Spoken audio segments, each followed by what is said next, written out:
সকল প্রশংসা আমার আল্লাহর, তার সাথে তার হাবিব হযরত মুহাম্মদ মুস্তাফা আহমদে মুস্তফা, যার খাতিরে আল্লাহ পাক রব্বুল আলামিন এই তামাম সারাজাহান সৃষ্টি করেছেন।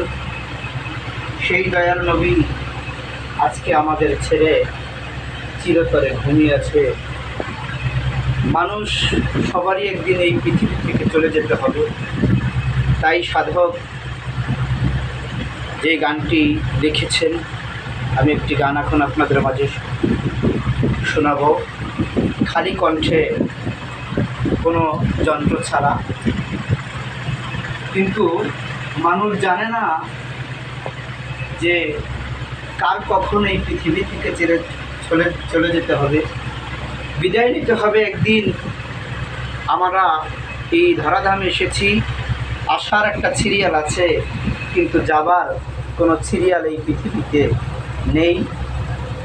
যেহেতু আমাদের দাদা এসেছে আমাদের আগে, আমাদের বাবা এসেছে, একটা সিরিয়াল আছে, কিন্তু আমরা এই পৃথিবী থেকে যখন চলে যাব তখন এই ধরাধামের ভিতরে আর কোনো সিরিয়াল থাকবে না।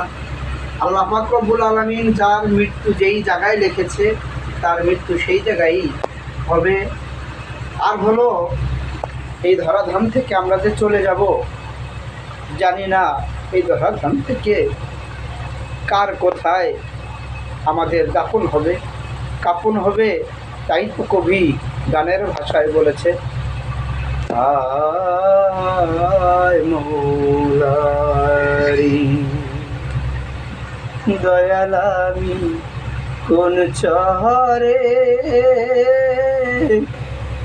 এবার দিব রে নূতন ঘর। দয়াল আমি কোন চরে এবার দিব রে নূতন ঘর। ওরে বাজান সেই চরে কি দেখতে যাবে গো, আরে আমার নিবানিব খোঁজ খবর দয়াল নিবানিব খোঁজ খবর আমি কোন চরে বান্দিব রে।